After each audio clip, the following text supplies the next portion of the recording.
अस्सलामुअलैकुम। ऐलान news live में आपका स्वागत है। भाजपा ने वक्फ संशोधन अधिनियम 2024 को लागू करते ही योगी ने यूपी के तमाम जिला अधिकारियों को वक्फ प्रॉपर्टियों पर कार्रवाई के आदेश दे दिए। जबकि एक और मामला सुप्रीम कोर्ट में पहुंचा है तो दूसरी ओर पूरे देश में इस कानून को लेकर विरोध प्रदर्शन बढ़ते ही जा रहे हैं। उसके बावजूद योगी ने वक्फ की जमीनों को हड़पने की कार्रवाई शुरू करवा दी है। आखिर योगी को इतनी जल्दी क्यों है?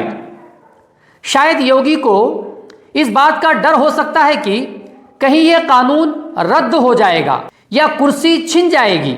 इस वक्त मुसलमानों की जागरूकता से यह महसूस हो रहा है कि अगर भाजपा इस कानून को रद्द नहीं करती और सुप्रीम कोर्ट को भी मैनेज करती है तो मुसलमान इंटरनेशनल कोर्ट जाने की भी तैयारी में हैं। लिहाजा भाजपा को चाहिए कि वक्फ मामले में अपने आकाओं की बात को टाल इस बिल को रद्द कर दे।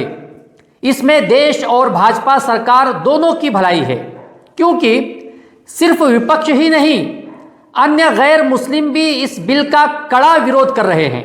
आइए एक नज़र डालते हैं सोशल मीडिया पर, जहां गैर मुस्लिम इस बिल के विरोध में हैं। क्या इस लोकतंत्र में अपनी आवाज उठाना भी गुनाह है? मेरा हर नागरिक का, देश के हर नागरिक का लोकतांत्रिक अधिकार है कि वह सरकार का विरोध करे या उसके ऊपर कोई ऐसा कानून थोपा जा रहा है या कोई उसके साथ अत्याचार किया जा रहा है तो यह हमारा संवैधानिक अधिकार है कि हम उसका विरोध करें। हम यहाँ की पब्लिक को परेशान करना नहीं चाहते, ये हमारा मोटिव नहीं है। हमारी आवाज हम अपने सरकार तक पहुँचाने के लिए सिर्फ हमारा एक प्रयास है और हमारा कोई इसमें राइट नहीं। ये प्रदर्शन का आज 5वां दिन है, लेकिन सरकार गूंगी बहरी बैठी हुई है। अगर उसके कान नाक आंख नहीं खुलेंगे तो निश्चित तौर पे हम सब जो है पार्लियामेंट का, संसद का घेराव करेंगे। दिन पर दिन इस प्रदर्शन की रूपरेखा को ऐसा तैयार किया और बढ़ाते जाएंगे।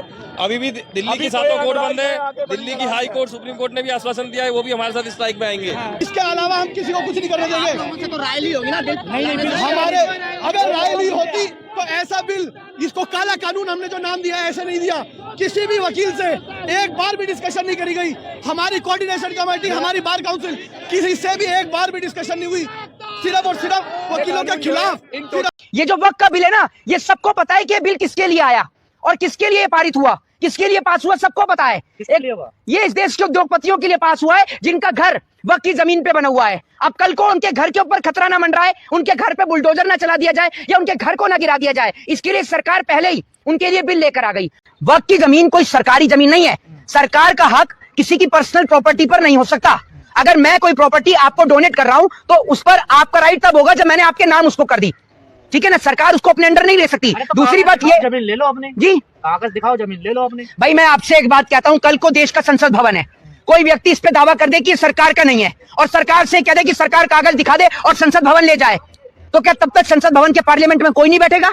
देखिए, एडवोकेट चंद्रशेखर आजाद रावण ने ऐलान कर दिया है कि किसान बिल की तरह वक्फ बिल भी वापस होगा। तो सिर्फ दलित समाज ही नहीं, बहुजन समाज के तमाम वो लोग सड़क पर होंगे और मुस्लिम समुदाय के साथ सड़क पर संघर्ष करेंगे। जिस तरह से हम लोगों ने किसान बिल को वापस करवाया था, उसी तरह से वक्फ बिल को भी वापस करवाएंगे। कयामत के दिन आएंगे तो अल्लाह तुमसे पूछेंगे कि जब तुम्हारे मजहब पे हमला हो रहा था, तुम्हारे संपत्ति पर हमला हो रहा था, तो तुम कहाँ थे? जिस तरह से चंद्रशेखर आजाद रावण ने आज पटना के धरती गर्दनी बाग में ताकत दिखाया, दलित समाज पूरे एकजुटता से दिखाई दिया है। आने वाले वक्त में हम आपके साथ हमेशा से खड़े हैं। आप पूरे मुस्तैदी के साथ मुसलमानों के साथ है और दलित मुस्लिम एकता पूरे देश में इतिहास रचने जा रहा है। तो बना दो जंतर मंतर को, जिसकी माँ की दूध पिए अब वो बना के दिखाए। हम भी देखते किसने पिए शेर का दूध और शेरनी का दूध, जो जलियांवाला बाग हिंदुस्तान में दोबारा बना के दिखा दे। किसकी माँ का लाल में दम है? ओपन चैलेंज, कोई सा नेता निकल के आ जाए तो कह दे हम जलियांवाला बाग बना देंगे। भूस भर देगी सरकार ही तुम्हारे में। इतना डायलॉग मारना आसान है। मंदिर को उड़ाने की धमकी भी दी गई थी। ईमेल किसने भेजी थी? कौन निकले थे? सारे के सारे हिंदू निकले थे या नहीं निकले थे? मुसलमानों के नामों की आईडी बना के, मुसलमानों का ये छद्म धारण करके, उनकी इंस्टा आईडी बना के, उनकी फेसबुक आईडी बना के, ईमेल आईडी बना के लोग धमकाने का काम करते हैं और बाद में पता चलता है कि वास्तव में मास्टरमाइंड यही लोग हैं। तो दंगा भड़काने का काम कौन कर रहे हैं? ये बीजेपी वाले तो कर रहे हैं सारे के सारे, और कौन कर रहा है? आज मुसलमान भाई को जमीन कैप्चर करने का बारी हो रहा है कि अनमोनी और अमोनी देने के लिए। हाँ, कल का तारीख में हिंदू पर भी होगा, वोट हिंदू सनातन धर्म लेकर के सप्ताह कर करके तब हिंदू पर धावा बोला जाएगा। अच्छा, मंदिर पर, जमीन पर। सरकार कह रही है कि हम मुसलमान का जमीन ले करके मुसलमानों को अमीर बनाना चाहते हैं। एक सीधा सवाल है, अभी उत्तर प्रदेश ने कहा कि अपने छत पे आप नमाज नहीं पढ़ सकते हैं, अपने छत पर। अपने छत पर जो नमाज नहीं पढ़ने दे रही है सरकार, वो सरकार उनका जमीन लेकर के उनकी जो है ना गरीबी दूर करना चाहती है। ये नियत समझ लीजिए। 4 लाख मठ मंदिरों से भारत सरकार के अधीन, और भारत सरकार उनके अधीन कार्य करने वाली राज्य सरकारें 1 लाख करोड़ रुपए का दान, जो हमारी गुल्लक होती है, दान पात्र होती है, उससे सरकारें वसूल करती है। उस पैसे को कहाँ खर्च करती हैं वो कागज पहले हमें दिखाए, फिर ये मुसलमान भी कागज दिखा देंगे। राम मंदिर के ट्रस्ट में भी मुस्लिम रहना चाहिए। राम मंदिर के ट्रस्ट में भी मुस्लिम को शामिल कीजिए, तब तो हिंदू मुस्लिम भाईचारा होगा भाई। अब वो बोल रहे हैं कि वक्फ में अगर मुस्लिम हिंदू गैर मुस्लिम शामिल होते हैं तो भाईचारा बनेगा, तो फिर राम मंदिर के ट्रस्ट में भी कर दीजिए ना। और अभी हमारे साथ जो यहाँ पे आप देख रहे होंगे बौद्ध धर्म के जो है वो भी यहाँ पे पहुंचे। ये तो वक्फ मुसलमानों का है, आप क्यों पहुंचे हैं? ये लड़ाई जो है, जो संविधान में विश्वास करते हैं उन सब की लड़ाई है। ये सिर्फ मुसलमानों की लड़ाई नहीं है। भारत की जो लोकतंत्र में विश्वास करने वाले हैं, ये उन सब की लड़ाई है। सबकी लड़ाई है। जी हाँ, ये सबकी लड़ाई हमारी। आपने देखा इस बिल को लेकर गैर मुस्लिमों का क्या कहना है। इसके अलावा कुछ अंधभक्त भी हैं जिनका काम सिर्फ भौंकना है। उन्हें सच झूठ या सही गलत की कोई परख नहीं होती।